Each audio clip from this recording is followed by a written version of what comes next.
anti-tabac. Vous voulez que les bébés qui naissent aujourd'hui soient la première génération de non-fumeurs. Donc vous avez présenté un certain nombre d'objectifs, de solutions également, de mesures, dont une qui fait polémique, c'est votre manière, dit-on, de stigmatiser le vapotage. Ça crée beaucoup de remous. Vous allez pouvoir répondre à Perrine Tarnot dans un instant.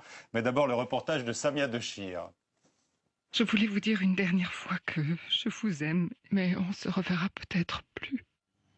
Une campagne choc à l'image du nouveau plan national de réduction du tabagisme. Le ministère de la Santé a dévoilé la semaine dernière une série de mesures, dont l'instauration d'un paquet de cigarettes neutres, l'interdiction de la cigarette électronique dans certains lieux publics ou encore une aide renforcée au sevrage tabagique. Nous disons enfin parce que la ministre a annoncé un vrai plan. Il n'y a pas eu d'engagement politique aussi ferme pratiquement depuis la loi E20. Mais les 2 millions d'usagers de la cigarette électronique, eux, sont en colère. C'est en vapotant que Brice Lepoutre a réussi à s'affranchir du tabac, un geste qu'il ne pourra bientôt plus faire dans son bureau. Le gouvernement veut l'interdire sur les lieux de travail pour ne pas banaliser le geste et inciter au tabagisme. Brice Lepoutre devra donc vapoter dehors. Les vapoteurs vont être reparqués avec les fumeurs, on va les resoumettre au tabagisme passif, on va les resoumettre à la tentation de vouloir se griller une cigarette de tabac. C'est du vécu, on a de nos adhérents qui ont leurs entreprises qui ont interdit dans le règlement intérieur le vapotage au travail. On a environ 75% des gens qui replongent dans le tabac. Une mesure que regrette aussi ce tabacologue pour qui le gouvernement se prive d'un outil essentiel. Ce qu'il faut bien comprendre, c'est que pour lutter contre le tabac, on dispose de 3 grands outils. Le premier, c'est la variation de l'augmentation des prix. Plus les prix augmentent fort, comme ici, vous voyez, plus les ventes de tabac chutent. Deuxièmement, on dispose d'actions comme l'interdiction dans les lieux publics. Alors le troisième effet, c'est celui de la cigarette électronique. Et vous voyez que depuis qu'elles sont devenues efficaces et que les gens s'en servent de plus en plus, les ventes de tabac chutent. Seulement pour le gouvernement, le vapotage encouragerait les jeunes non-fumeurs à passer à la cigarette, un effet passerelle auquel ne croit pas ce professionnel.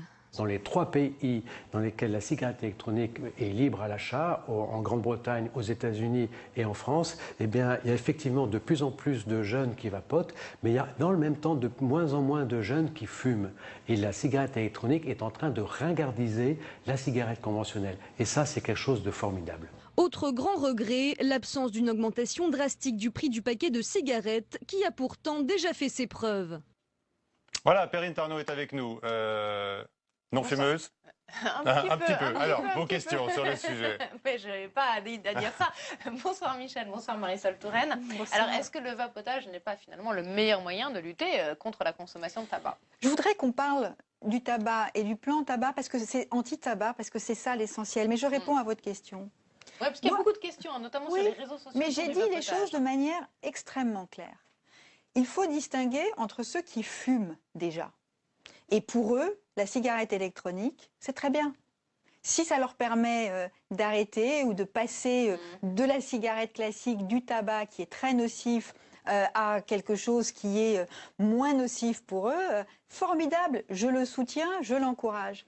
Mais en revanche, pour ceux qui ne sont pas encore entrés dans le tabac, ma préoccupation, c'est que le vapotage ne soit pas la porte d'entrée. Il y a une étude du Haut Conseil pour la santé publique qui dit « attention ».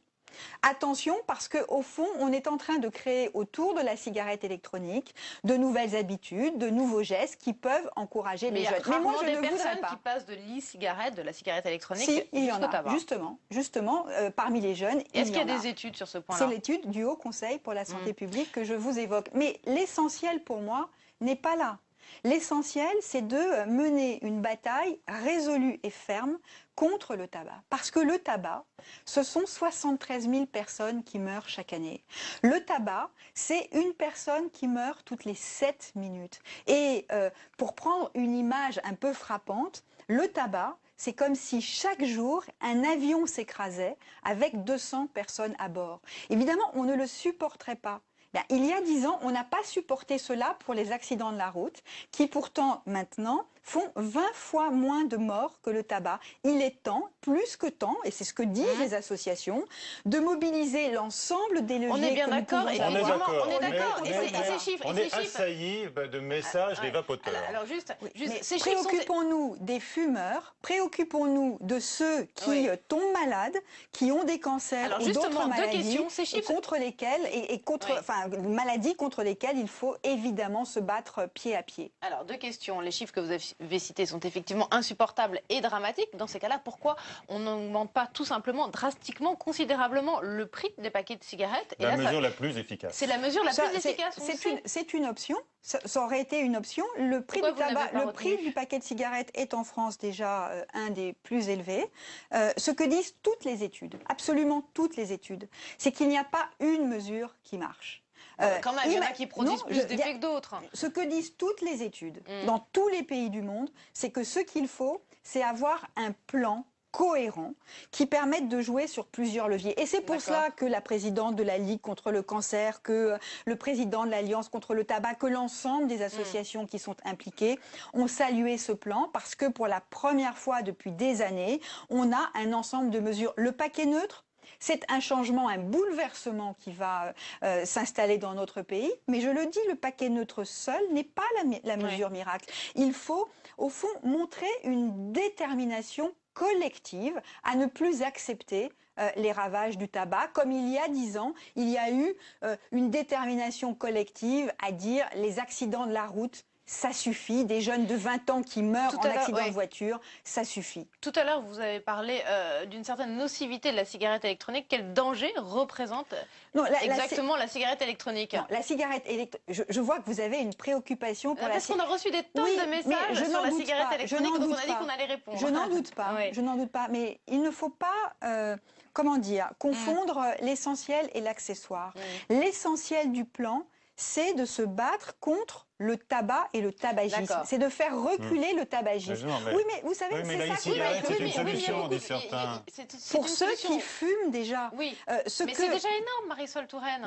Et cela n'est pas remis en cause. Est-ce que on a tous des exemples autour de nous de personnes qui ont arrêté la cigarette grâce à la cigarette électronique. Dites-moi concrètement, en quoi est-ce que les mesures qui ont été annoncées vont empêcher les vapoteurs de vapoter? Je voudrais quand même avoir une réponse, parce que à vous écouter et à voir les réseaux sociaux. On écoute par exemple le reportage qu'on vient de diffuser, on voyait ce monsieur qui disait voilà, maintenant je suis obligé d'aller fumer ma cigarette électronique sur le trottoir avec les autres fumeurs, et donc du coup ça peut m'inciter à reprendre une cigarette. Au tabagisme passif, disait-il. S'il peut vapoter, lorsqu'il n'y avait pas de vapoteuse, c'est-à-dire il y a 1 an ou 1 an et demi, il pouvait tenir dans son bureau sans fumer pendant 2 heures, 3 heures, 4 heures. Donc je suis étonnée de voir que tout d'un coup, il faudrait ne mettre aucune limite. Il ne s'agit pas d'interdire, il s'agit d'encadrer. Vous savez, moi, je ne considère pas du tout qu'il faille multiplier les contraintes,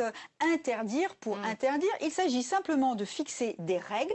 Il y a beaucoup de domaines dans lesquels il y a des règles, et je ne vois pas pourquoi, pour la cigarette électronique, il faudrait considérer que c'est l'absence complète de règles qui est la seule solution. Je ne parle pas d'interdiction, je parle d'encadrement. Dernière question sur les vapoteurs, est-ce que vous allez les recevoir?